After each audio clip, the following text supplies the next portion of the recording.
እኛን ጽንፈኛ ነው የሚለን አይደል? እሱ ደግሞ ሀገር አፍራሽ ተላላኪ ዳግማዊ ጣሊያን ብልጽግና ማለት ዳግማዊ ጣሊያን በጣሊያን የኢትዮጵያ ወረራ የግዛት ማስፋፋት በሚያደርጉበት ዘመን የነበረው ጭፍጨፋ፣ የነበረው ግድያ፣ የነበረው ማፈናቀል፣ የነበረው ኢትዮጵያኖች ተኮር ግድያ ዛሬም አለ። ለዚህ መኖሩ ትልቁ ማሳያ በምድር ከባባድ መሳሪያ ቅንቡላ ተጠቅመው ህዝቡ አላልቅ ሲላቸው ድጋሚ ባየር መጥተዋል። በድሮን ያልተመታ ሀብት ንብረት አለ እንዴ? ያልተመታ ንጹሃን አለ እንዴ?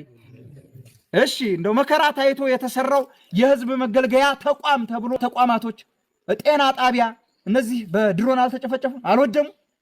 አልወደሙ?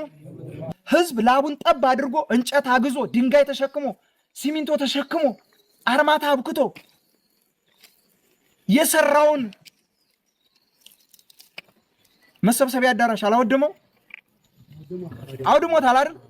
ታዲያ ይሄ ብልጽግና አሉት። ብልጽግና እኮ ጥሩ ስም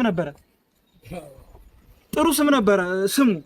ግን ደግሞ ስምና ምግባሩ የተለያየበት አገዛዝ ወንበዴ ስርዓት ነው። ስምና ምግባሩ የተለያየ በፍጹም ማለት ነው የማይገናኝ። ግልጽ ነው አይደል? ከዚህ እንኳን መረዳት ይቻላል።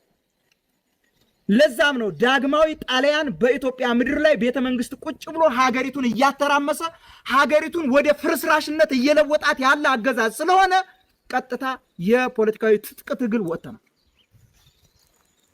ግልጽ ነው አይደል? ሙሉ አማራ ክልል ቀርቶ ኦሮሚያ ክልል ላይ እንቅስቃሴ እያደረግን ነው። በወለጋ ስንት ኮረኔሎች ነው ሰሞኑን የደመሰስን?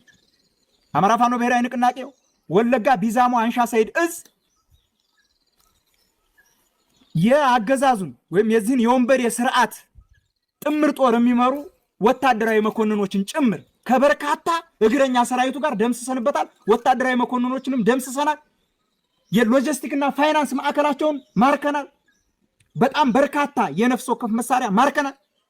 የዚህን ዳግማዊ ጣሊያን የሆነ ሀገሪቱ እንድትፈርስ ወደ ፍርስራሽነት እየቀየራት ያለውን አገዛዝ እስከ መጨረሻው ድረስ ተፋልመኑ ከዚህ ከያዘው ወንበር ላይ ንቅል አድርገን ጥለን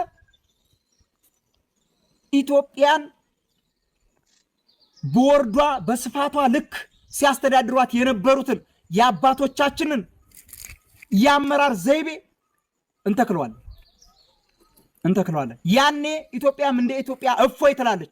በህዝቡ ላይ ሐረር የሚጥል በህዝቡ ላይ ድሮን የሚያዘምት ከአባቶቻችንና ከእናቶቻችን መቀነት ድሮን ማህበረሰባችን ላይ እያዘነበው ያለበት ሁኔታ እንዳለ ማወቅ መቻል አለብን። ግልጽ ነው አይደል? ህዝብ የሚጠላ የድርጅት አመራር አለን? የለም። መሰረታችን ምን ሆነና? አሻጋሪያችን ምን ሆነና? የምንታገለው ለማን ሆነና? የምንታገለው እኮ ለህዝብ ነው። እዚህ የምታዩት አመራር እያንዳንዱ የድርጅት አመራርን በሉት የእዝ አመራርን በሉት በየደረጃው የኮርና የክፍለ ጦር አመራርን በሉት እያንዳንዱ ታጋይ አባልን በሉት የግሉ የሆነ ጉዳይ ሳይኖረው ቀርቶ አይደለም። ቤት ሀብት ንብረት ሳይኖረው ቀርቶ አይደለም። አይደል እኮ ሀብት ንብረታችንን ጥለን እኮ ነው የወጣን። ሀብት ንብረታችንን ጥለን ስንወጣ ግን ሀገር እንደ ሀገር ቀድማ መቆም ስላለባት ነው። ፍርስራሽ ሀገር ላይ የቆሙ እነ የመንን ማየት እንችላለን። ሌሎች በጣም በርካታ ሀገራቶችን ፍርስራሽ ሀገር ላይ የሚኖሩ ማየት እንችላለን። በጣም በርካታ መንግስት ብለው ባስቀመጡት አካል በመጣባቸው አደጋ የመፈራረስ አደጋ ተጋርጦባቸው እዛ ፍርስራሽ የሆነችው ሀገሪቱ ላይ ትምህርት አልባ ወጣቱ የሚወለደው ትውልድ ትምህርት እንዳይማር ሁልጊዜ ጦርነት የሆነባቸው ሀገራቶች አሉ። በተመሳሳይ ኢትዮጵያም ላይ በዚህ 7 8 9 10 ዓመታቶች ውስጥ ይሄ አሸባሪ የሆነ የብልጽግና አገዛዝ ሀገሪቱን ወንበሩን ከተረከበ ጊዜ አንስቶ የሀገሪቱ ሁኔታ አሳሳቢ ደረጃ ላይ ስለደረሰ ብቻ ሁላችንም ከዚህ በፊት 2007 2008 2009 2010 እና 11 እነዚህን ዓመታቶች በተለያዩ ከተሞች እስከ ፌደራል መንግስቱ ድረስ